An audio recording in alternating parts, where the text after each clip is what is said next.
उत्तराखंड ने अपना एक और लाल खो दिया है। जम्मू कश्मीर में तैनात चमोली जिले के पोखरी ब्लॉक के करछुनार गांव के दीपेंद्र कंडारी शहीद हो गए।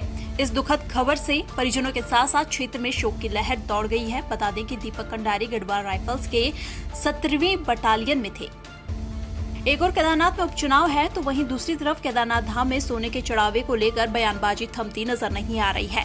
हल्द्वानी विधायक सुमित हृदयेश का कहना है कि अगर वास्तव में केदारनाथ धाम से सोना चोरी नहीं हुआ है तो बीजेपी शंकराचार्य जी के बयान का खंडन क्यों कर रही है, आखिर जांच क्यों नहीं हो रही है। वहीं मंडी परिषद के अध्यक्ष भाजपा नेता अनिल कपूर डब्बू का कहना है कि कांग्रेस झूठ के सहारे राजनीति चल रही है। कांग्रेस की आज हालत झूठ के आधार पर हुई, भागो भागो का और कुछ नहीं हुआ। कुछ इनके बाद तथ्य होते हैं तो कुछ होता। इनके गणेश गोदियाल ने वहां बॉम्बे में बद्रीनाथ धाम की स्थापना की। ये तो क्या है कि बहुत हताश और निराश है विपक्ष। उनको लगता था तीसरी बार मोदी जी आएंगे, सब इकट्ठे हो गए, तब भी कांग्रेस सैकड़ा पार नहीं कर पाई। तो कुल मिलाकर बहुत है। और उत्तराखंड में दूसरी बार लगातार सरकार आई, धामी जी के नेतृत्व में लगातार जब तेजी में काम हो रहे हैं सुबह शाम तक, ऐसा मुख्यमंत्री उन्होंने देखा तो वो परेशान होकर झूठ का सहारा ले रहे हैं। और जनता सब जानती है। अभी धामी जी गए थे केदारनाथ, वहां के धार्मिक लोगों ने, वहां के पुरोहितों ने इतना जबरदस्त स्वागत किया। और कुछ शंकराचार्य जी ने कहा कि साहब हमको तो जैसी खबर दे दी, बेचारे सीधे शंकराचार्य जी अच्छे व्यक्ति हैं, वैसा बोल दिया। उन्होंने खंडन किया। उन्होंने हमको तो मीडिया कोई इनका तथ्य होता, प्रूफ होता। तो आजकल के जमाने में कोई चुप्पी नहीं है। आप मेरे कमरे में बैठे हो या फाइलें रखी है तो कोई चुप्पी नहीं है। तो सोना तो बहुत बड़ी बात है। नहीं, ये तो शंकराचार्य जी भी कह रहे हैं, क्या शंकराचार्य जी भी माहौल बना रहे हैं। और ये तो कहने की बात है। पहले इनके द्वारा ही कहा गया कि भाई 228 किलो सोना गया, तो हम तो जानना चाह रहे हैं 200 किलो सोना गया कहाँ। लोगों को गुमराह कर रही है, किस तरह देखते हैं इसको, क्या है? अरे मेरा उनसे प्रश्न ये सिंपल है ना, शंकराचार्य जी क्या भुनने का कार्य कर रहे हैं? शंकराचार्य जी की बात का तो संज्ञान लेते हुए इस पे जो प्रश्न उठाया उसकी जांच होनी चाहिए। मानसून से अब तक नैनीताल जिले में सबसे ज्यादा नुकसान सिंचाई विभाग और लोक निर्माण विभाग की संपत्ति को हुआ है। अभी तक परिसंपत्तियों के कुल 35 करोड़ के नुकसान का आंकलन सामने आया है। इसके अलावा सबसे ज्यादा नुकसान हल्द्वानी रामनगर कालाढूंगी स्टेट हाईवे 41 पर हुआ है, जो अभी भी आवाजाही के लिए बंद चल रहा है। हमारे यहाँ आपदा में ऐसा सीवियर जो लॉस है वो कहीं नहीं हुआ है इस बार मॉनसून में अभी तक। जहाँ भी हमारी जो परिसंपत्तियाँ डैमेज हुई हैं विभागों की, उसमें सबसे ज़्यादा इरिगेशन और पीडब्ल्यूडी के डैमेजेस सामने आए हैं। लगभग 30-35 करोड़ की अभी एनालिसिस रिपोर्ट हमारे पास आ गई है जो विभागों की परिसंपत्तियाँ डैमेज हुए हैं। लगातार असेसमेंट विभाग कर रहे हैं अपना और एस्टिमेट्स वगैरह बनाकर उसके रिकन्स्ट्रक्शन के लिए भेज रहे हैं।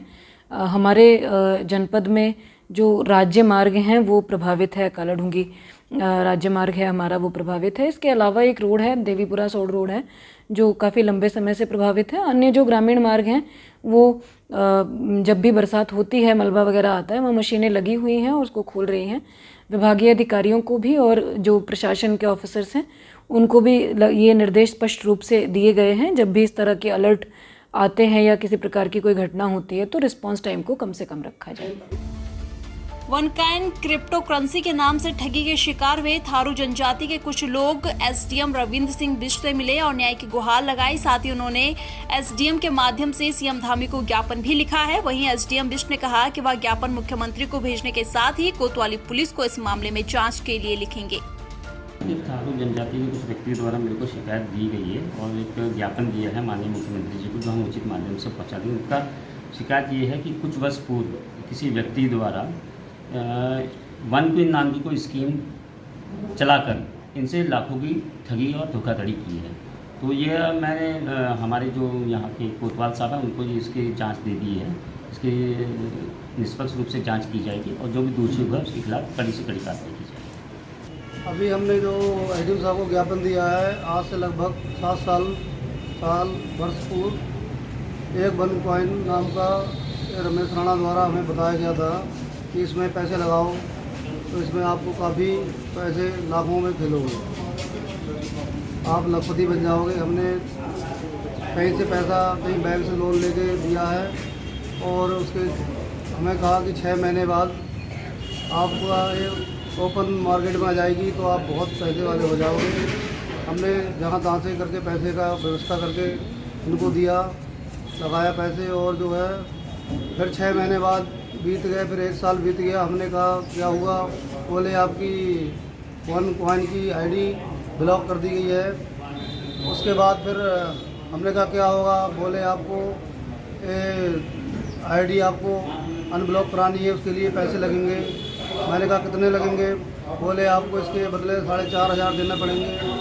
तो वो मैंने कहा अगर व्यवस्था नहीं हो पाई तो फिर वो बोले कि आपके जो पैसे लगाएं वो भी मर जाएंगे, डूब जाएंगे मतलब। लेकिन फिर मैंने जैसे तैसे व्यवस्था करी, 4,500 की इनको दिया। फिर मेरी आईडी बोल के फिर बोले KYC लगेगी अभी, तो KYC के भी पैसे दिए हैं। और फिर बोले कि अभी सरकार ने कुछ बैन लगा रखा है इन कॉइनों पे, बात चल रही है, तो उससे कुछ समय बाद आप चिंता ना करें, काफ़ी पैसा आपका हो जाएगा।